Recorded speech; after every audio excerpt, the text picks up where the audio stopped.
Hello guys, मैं नागेश्वर कुमार। आज मैं आप लोगों के लिए क्लास 11th का फुल पोर्शन के बारे में डिटेल लेकर के आया हूं। तो गाइस, जैसे कि पता है सभी लोगों को कि एग्ज़ाम बहुत ही नज़दीक आ गए हैं, है ना। और बहुत सारे लोग तो करते क्या है कि सालों साल भर यूं ही टाइम बर्बाद करते हैं, और फिर जब एग्ज़ाम नज़दीक आ जाता है तो वो गूगल पे, है ना, या फिर सपोज़ कीजिए कि वो यूट्यूब पे सर्च मारते हैं कि कौन कौन सा चैप्टर है।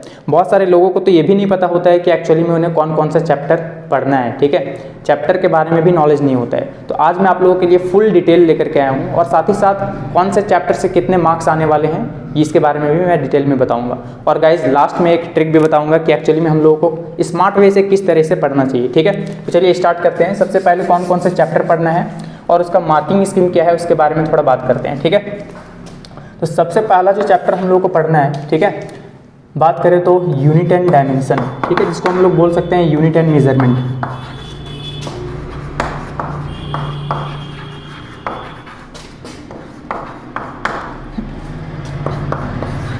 दूसरा है motion in a straight line.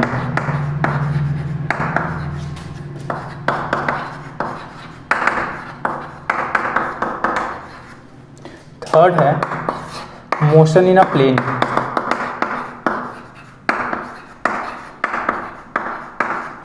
Fourth, laws of motion.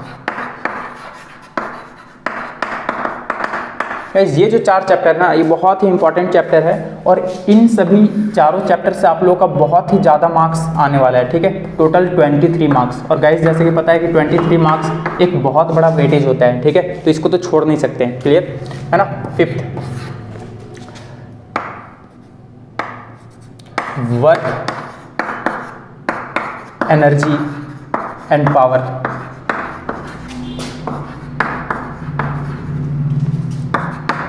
Sixth, system of particles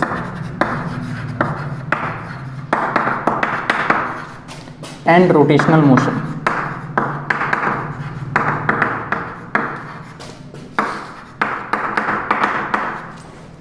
and seventh, gravitation. Guys, ये जो तीन चैप्टर है ना, ये आप लोगों का टोटल 17 मार्क्स का वेटेज है, ठीक है, 17 मार्क्स। तो गाइस देखिए, ये भी इवन तीन चैप्टर आपको जब 17 मार्क्स दिला सकता है, तो ये भी तीन चैप्टर बहुत ही इंपॉर्टेंट चैप्टर है ना। और क्लास 12th के लिए तो इंपॉर्टेंट है ही। ये सब अगर नहीं आएगा तो फिर क्लास 12th का भी क्वेश्चन सॉल्व नहीं होगा। तो ये सब इंपॉर्टेंट चैप्टर माना जाता है। सेवेंथ, अगर बात करें तो मैकेनिकल प्रॉपर्टीज ऑफ सॉलिड।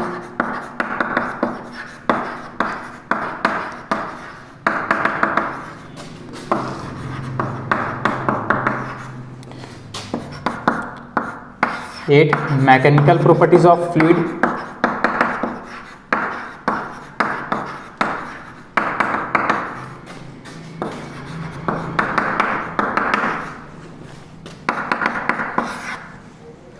फिर आप लोग का आ जाएगा थर्मोडायनेमिक्स।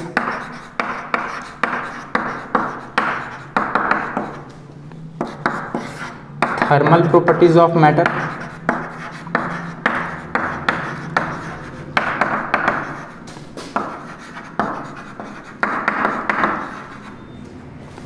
एंड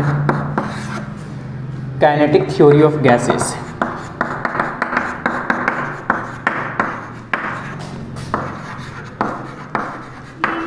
वैसे गाइस, ये एक्चुअली में जो 5 चैप्टर आप लोगों को दिखाई दे रहे हैं ना नीचे, एक्चुअली में ये जो है, ये एक्चुअली में 20 मार्क्स का वेटेज है ना। 20 मार्क्स का वेटेज आप लोगों को दिलाएगा। तो टोटल तो जैसे कि पता ही होना चाहिए सभी को। चलिए, पता भी नहीं है तो मैं बता देता हूँ कि टोटल 70 मार्क्स का एग्जाम होगा, ठीक है। और उनमें से आप लोगों का देखिए 23 ये 4 चैप्टर से, और 17 मार्क्स इन 3 चैप्टर से। टोटल मिला करके यहीं पर तो आप लोगों का एक बहुत बड़ा वेटेज हो जाता है, जो कि टोटल 40 मार्क्स हो चुका है ना। 23 + 17 कितना, 40।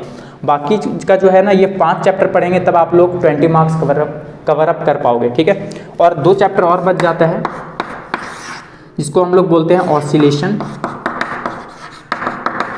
एंड वेव, ठीक है, लास्ट वेव। और ये जो 2 चैप्टर है ना, ये आप लोगों को टोटल 10 मार्क्स का वेटेज होता है, तो टोटल अगर आप लोग ऐड करोगे तो पता चल जाएगा 23 + 17 हो गया 40, 40 और 20 60 और 10 70 मार्क्स। तो टोटल तो 70 मार्क्स हो गया है। तो ये तो रहा हम लोग का सिलेबस, ठीक है, कि किस तरह से वेटेज होने वाला है, एग्जाम में कैसा क्वेश्चन आएगा वो तो मैं नेक्स्ट वीडियो में बताऊंगा, ठीक है, कि किस टाइप का क्वेश्चन ज़्यादा से ज़्यादा अराइज होने वाला है। तो गाइज ये जैकबोर्ड का पूरा मार्किंग स्कीम मैंने बता दिया, लेकिन अब सवाल आता है कि इतने कम टाइम में हम लोग इसको कवर करें कैसे, ठीक है। तो गाइज जैसे आप लोग पढ़ाई करते हो ना, वो बिल्कुल रॉन्ग मेथड होता है। आप लोग क्या करते हो कि कोई भी पढ़ते रहते हो, है ना, थ्योरी, आप लोगों को सब लगता है कि नहीं मेरे पास तो सब कवर अप हो चुका है, कंप्लीट हो चुका है ये सब, है ना, हाँ पढ़ लिए, सब आता है दिमाग में। लेकिन जैसे ही आप लोग को बुक हटा दिया जाए या फिर कॉपी हटा दिया जाए तो आप लोग को अगर उससे रिलेटेड तब आप लोग भूल जाओगे कि क्या पढ़ा था, डाउट आ गया। तो ये जो पढ़ने का तरीका होता है ये बहुत ही रॉन्ग मेथड है, ठीक है, ऐसे नहीं पढ़ा जाता है बिल्कुल। तो अब आप लोग इतने कम टाइम में कैसे कवर अप करोगे, तो इसके लिए ना एक ही उपाय है, आप लोग को स्मार्ट वे को फॉलो करना पड़ेगा, है ना, स्मार्ट वे। अब बोले स्मार्ट वे है क्या? स्मार्ट वे आप लोग को गूगल पे, है ना, या फिर यूट्यूब पे सर्च मारोगे ना तो बहुत सारा मिल जाएगा कि ऐसे पढ़ो, है ना। लेकिन सिर्फ बोलने से नहीं होता है, इसको किया कैसे जाए ये भी एक बहुत बड़ा मायने रहता है, ठीक है। तो मेरे पॉइंट ऑफ व्यू से अगर आप लोग चलोगे ना तो बहुत ही बेहतरीन वे से आप लोग जो है ना बहुत ही कम टाइम में ये सब सारे चैप्टर को कवर अप कर पाओगे, वो भी बहुत ही ईजी वे में, ठीक है। एक तरीका होता है एक, अगर वैसा आप लोग करते हो तो आप लोगों को कभी भी कोई डाउट नहीं आने वाला। जो आप लोग करते हो ना कि कॉपी किताब खोल के यूं ही ऐसे पढ़ने लगते हो, आप लोगों को लगता है पूरा रिवीजन हो रहा है, पूरा अच्छे से याद हो गया है, तो वो गलत है। एक्चुअली में आपको याद नहीं हुआ है, आप लोग को एक दिमाग में आदत हो चुका है कि जब तक वो कॉपी रहेगा तब तक ही आप लोगों को लगता है कि हाँ ये पढ़ा हुआ है। लेकिन जब कॉपी हटा लिया जाएगा ना तो आप लोगों को एक जरा भी कुछ हो सकता है ये मिसिंग हो गया, पता चला वो मिसिंग हो गया, अरे ये क्या था, है ना। तो इस तरह से डाउट आना शुरू हो जाएगा। अगर आप लोग चाहते हो कि बहुत ही बेहतरीन वे से करें तो ये स्मार्ट वे को फॉलो करना पड़ेगा, जो मैं बताऊंगा। बहुत ही बेहतरीन वे मैंने बनाया हूँ, ठीक है, जो कि हर एक चैप्टर को बहुत ही बारीकी से समझोगे और बहुत ही अच्छे तरीके से कम टाइम में कवर अप कर पाओगे, ठीक है। तो इसके लिए मैं नेक्स्ट वीडियो में बहुत ही बेहतरीन वे से समझाने वाला हूँ। तो गाइस ये रहा हम लोग का मार्किंग स्किल, और जो एग्ज़ाम होने की जो पॉसिबिलिटी है ना वो 15 फरवरी के बाद ही हो पाएगा, पॉसिबिलिटी है। तो आप लोगों का लास्ट टारगेट ये लेकर के चलिए कि 15 फरवरी तक आप लोगों के लिए लास्ट टाइम है, और इतने कम टाइम में आप लोगों को इतना सारा चैप्टर को कंप्लीट करना है, ठीक है। और कैसे होगा वो हम लोग नेक्स्ट वीडियो में स्मार्ट वे बताने वाला हूँ। तो गाइज आज के लिए इतना ही, थैंक यू।